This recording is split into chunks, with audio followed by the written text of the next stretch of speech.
for, and then today we're covering para, which also means for, but in a different definition. So if you missed that lesson, go to the YouTube page, and the whole video is uploaded up on there. So the whole lesson is on the replay over on YouTube. But for today, we're going to talk about para, which is also a way of saying for, but it's got a completely different set of definitions, of usages. Hola, your fave 77. Gracias por venir. It's so good to see you. Okay, so we'll go ahead and we'll go over what para does. So one thing I do want to let you know, if you had to sum it up in a nutshell, para really shows direction. Okay, it's where you're going, what something is meant for, your purpose. So think about intention. If I were to describe in one sentence what para means, I would have to say it describes goals and intentions. So goals and intentions. So now we'll go deeper into that on what we mean by goals and intentions and how we can use it to explain, what you're doing or why you're doing something. Hola, Robin, the comeback coach. But yeah, that was my tidbit on para. So para, if I had to sum it up in one sentence, it helps you express goals and intentions. But let's go up to our words for today. So what is it used for? Para is used for recipient, comparison, purpose, goal, destination, and deadlines. Those are the core reasons right there. So those are the core reasons that we would use for para. And what's our definition? So if you want to write this down, you can. It focuses on the goal or the end point. So that's another short definition. If you have to wonder, okay, what is para again in a nutshell? You can mean goals or intentions, but what I have written down here is focuses on the goal or the end points. Focuses on the goal or the end point. And then like normal, we have our formula about how we're going to set it up when we use it in sentence format. So when it's time for us to do sentence structure, we'll put the verb, we'll put para, and then we'll either put if it's going to be a goal, a person, or a destination. So that's how we're actually going to set it up today. So let's start with an example of how we can use para. So we know we have several different usages for it. Let's see, we can start with...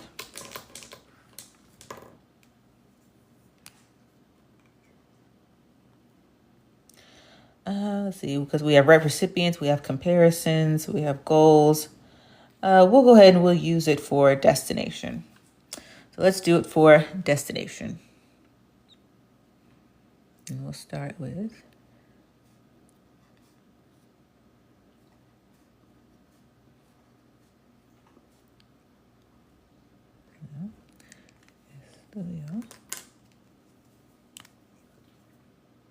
para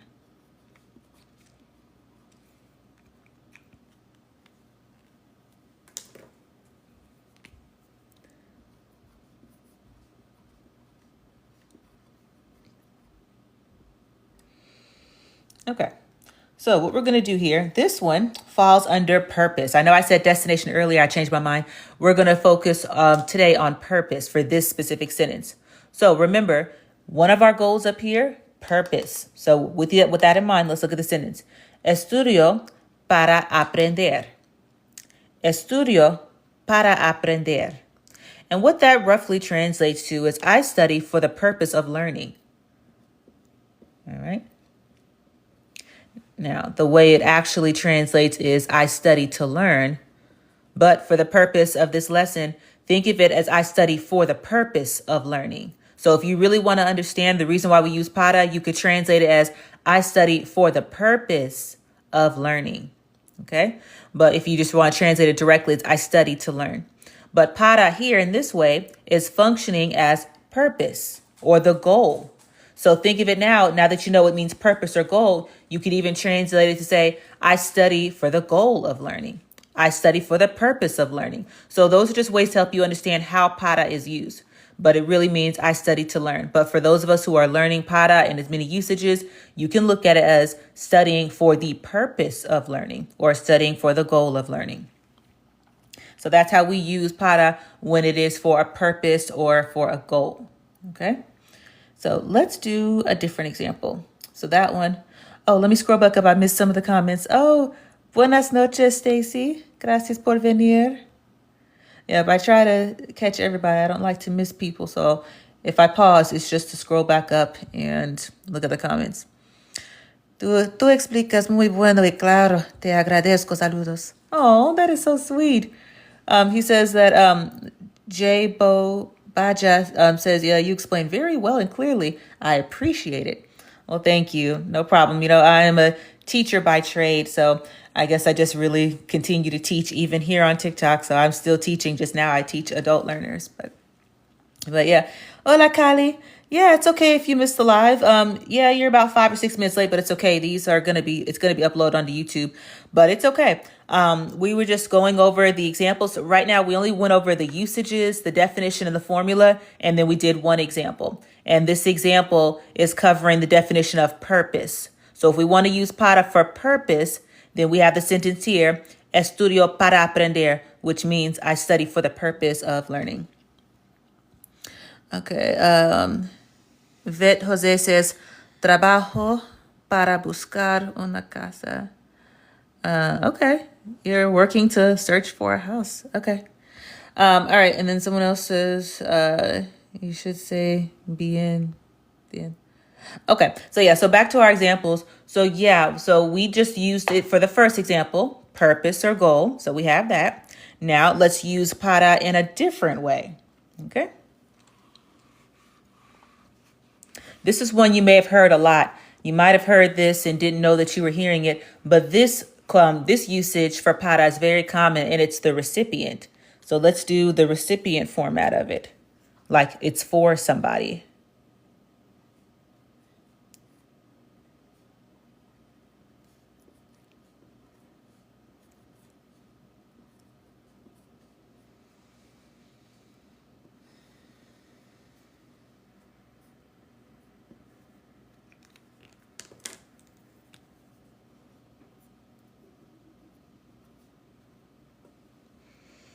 Okay, so this one, we're using para as the recipient.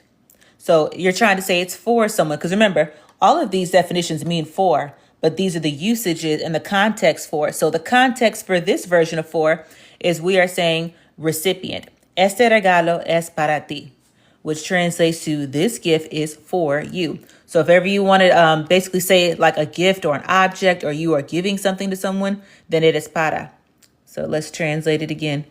This gift, so it's a new vocabulary word, regalo means gift, is for you. I love it when there's a one-to-one translation and everything matches up. It doesn't always happen like that in Spanish, but in this sentence it's cool because every word has its own little translation. So, este regalo es para ti. So in this case, we are using para to describe a recipient, like, you know, who is receiving a gift or an object or anything. They're just receiving something. So the recipient, anytime you are ever trying to give something to someone or saying that you're giving something to someone and you're referring to a recipient, then the correct word is para. That's the context that you use for that.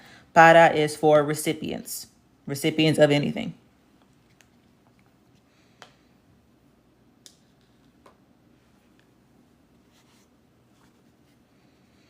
Chelito says, teacher, very well explained since one word has many uses. Oh, gracias. Yeah. I do my best to really break it down in a way that is just very easy to grasp. You know, I teach the way I want to be taught. So thank you.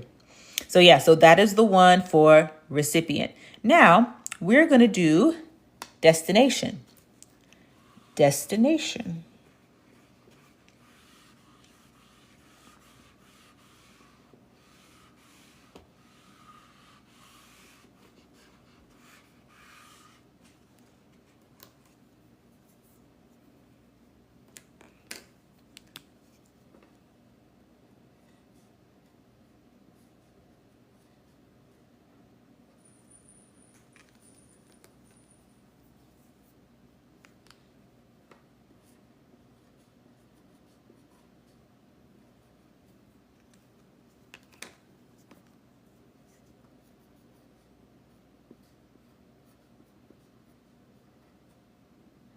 Okay, so this one, salgo para Mexico, or Mexico as we would say in Spanish. Salgo para Mexico. So this particular context is for destination. So where are you going? You know, anytime you were talking about destination, it's all about where are you going. So if we want to translate that, Now I'll read it again. Salgo para México. Salgo para México. Salgo para México. And what that roughly translates to is, I leave for Mexico. I leave for Mexico, or it can be translated as I'm leaving for Mexico, but it's technically I leave for Mexico. So when you can say, okay, salgo para México mañana. I leave for Mexico tomorrow. But what we're really looking at is that what is the context behind this para? Para is for destination. So Mexico, is that not a destination? There you go. And have we been using the chart up here? I meant to do that on the first two examples. Let's even look at our formula here. Verb. Okay, we got a verb. Para, we got para. And do we have a goal, a person, or a destination? Yes, we do. Mexico falls under destination. It falls under destination. And the example I did before that about recipient and este regalo es para ti, that fell under a person. And then the very first example I did, I can't remember it now, but it was a goal. Oh yeah, estudio para aprender. So that one was referring to a goal because you were studying to learn. So just a little backtracking to show you how each of the examples we've done so far have followed this pattern of a verb, para, and a goal, person, or a destination. So that's how, just so we can backtrack so you all can see how all of this fit together. But on the present example, so yes, Mexico is a destination. So say you're trying to leave for somewhere, you're telling someone where you're going, whatever your destination is, we're going to be doing para. Para. Okay. Next one. Thank you, whoever that is. You don't have a screen name, but you have a picture of a cross, but thank you. Igual. As we say, igualmente or igual means likewise. Estoy de acuerdo. I agree with you. Me gusta el camino enseñas español, maestra. I like the way that you teach Spanish, teacher. Well, thank you. Lo aprecio. I'll tell you a secret. I like the way I teach it too. To be honest, I wish my Spanish teacher, when I was growing up in school, taught it in a way that was very easily understandable like this. So I definitely do what I can. Okay, so let's do another one. All right, so we haven't talked about deadlines yet. We haven't talked about this version. So we talked about recipient. We've talked about purpose, goal, destination. But what about deadlines? So let's do a sample example with that sentence. Let's do a sample with that one. And say, la.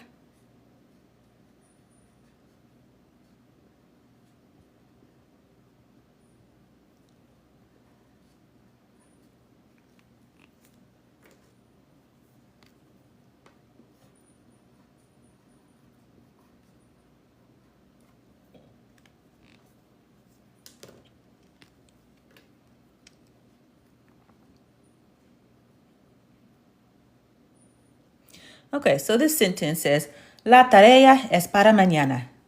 La tarea es para mañana. And that translates to, the homework is due tomorrow. All right, and that's why it's good to know the contextual meaning behind para in these different sentences, because if you don't actually know that this is referring to a deadline, you might translate this as the homework is for tomorrow. The homework is for tomorrow. And though that is a correct reading of it, but do you understand what it means by that? What do you mean the homework is for tomorrow? Well, if we look back at our usages, we know that para, one of them falls under deadlines. So what they're really trying to say here is the homework is due tomorrow. So as long as you understand the context, then you'll know that they're saying the homework, yes, it is for tomorrow technically, but the real meaning is it's due tomorrow. The deadline is tomorrow. The due date is tomorrow. Okay? So that's what they mean by that. Like it's due tomorrow. All right, now we're going to do another example. Let's see, what example do we want to do next? I got it.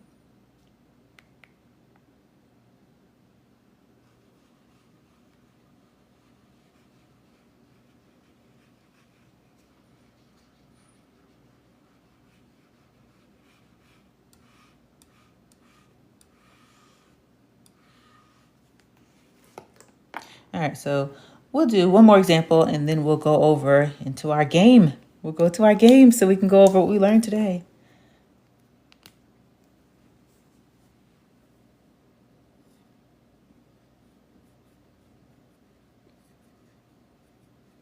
So we're going to take it back to the first definition we learned, which is purpose or goal. So that's what we'll do for this one. Do a review over the first definition that we learned, which is a goal or a purpose.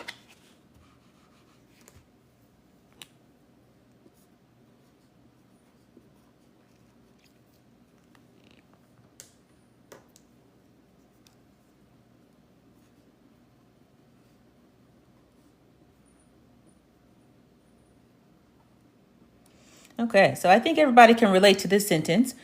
Trabajo para ganar dinero. Trabajo para ganar dinero. Trabajo para ganar dinero. And what that translates is, I work to earn money. That's what people do. So let's put the translation down here. I work, trabajo, to, or in this case, since we know this is talking about purpose, we can say for the purpose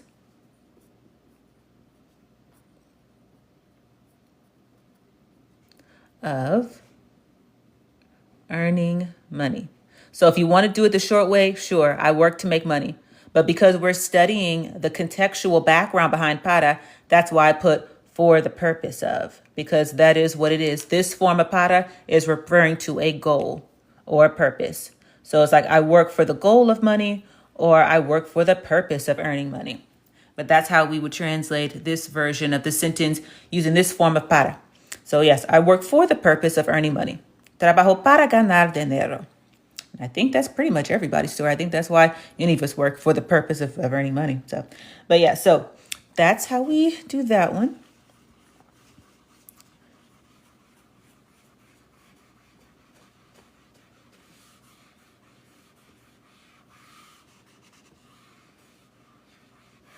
All right. Now I have a game that we're going to play here. So I'm going to write a sentence in English, and you all write it in Spanish. This is for you. That's the sentence. You tell me in the comments in Spanish. So based off the context, we know, hey, we're talking about recipient. So go ahead and tell me in Spanish in the comments, how would we translate that?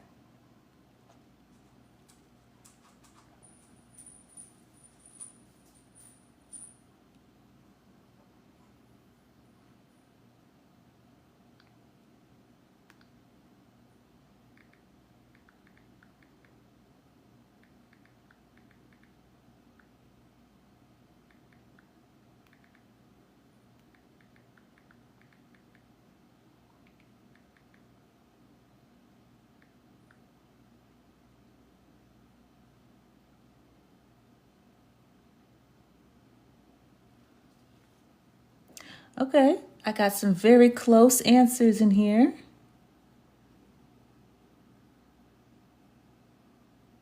Okay, esta es para ti. Este es para ti. Esta es para ti. Este es para ti.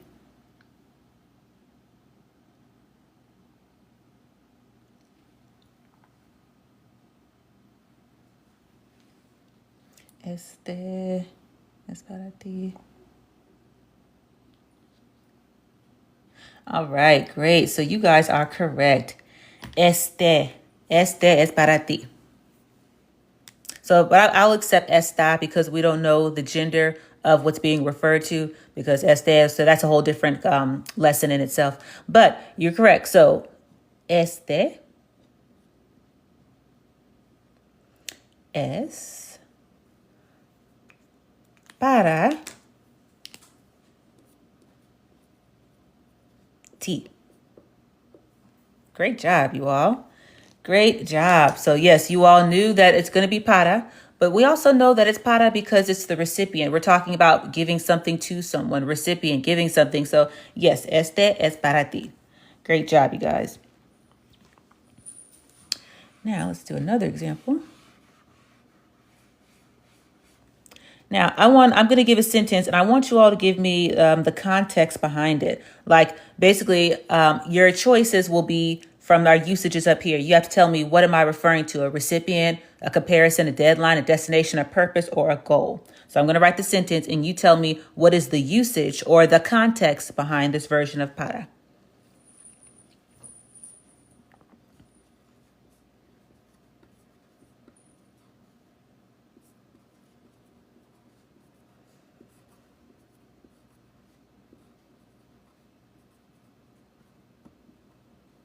The sentence says, estudio para hablar mejor.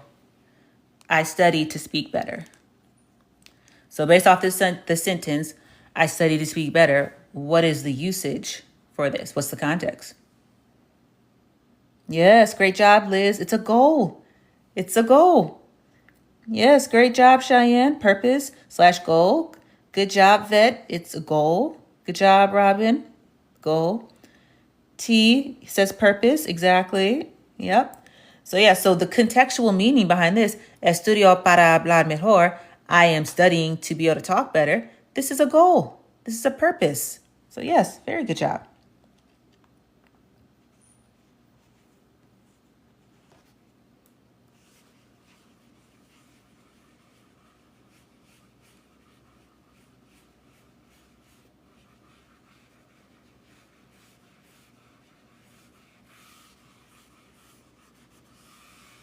All right, now I'm going to write a sentence on the board and you all have to tell me like what's wrong with it.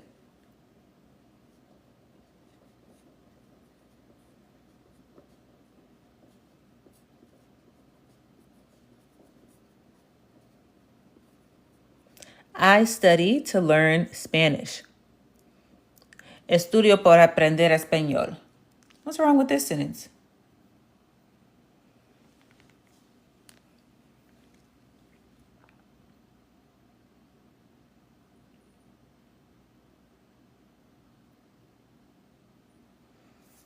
Yes, great job, Liz and Cheyenne. This is a lesson about para. And so if it's para, what are we doing with por? That was 2 days ago. That was Tuesday's lesson. And remember, this is a goal here. So because it's a goal, I'm not saying that the word por, it still means for. Por and para still mean for, but this is the incorrect context for it. It's the incorrect version of for. In this case, because I'm studying to learn Spanish, that is a goal. So it has to be para. Because I'm just showing you that because as you use this and you begin to practice, you might get it mixed up until you get used to it. But that's why I'm focusing on showing you all the reasons and the context behind it. That way, when it's time for you to say a sentence, you'll be using the right form of para, depending on what it is you're trying to convey here. But yep, good job, Robin. I saw your answer, para. Very good. Okay, now I have one more. That's the end of our game, but I have one more thing back from early in the lesson. I just realized I didn't give an example for comparison. So let me give you an example of what it is to use para for a form of comparison.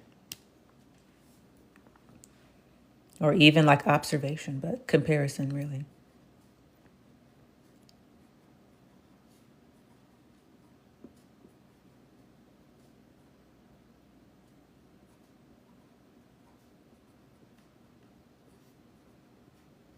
All right. So this is an example sentence of how para can be used as a form of like comparison, like you're trying to like draw attention to something, draw a correlation. Para un niño es muy alto. Para un niño es muy alto. And what that translates to is, for a child, he is very tall. For a child, he is very tall. So that's just an example. That way you all could have an example of all the different usages.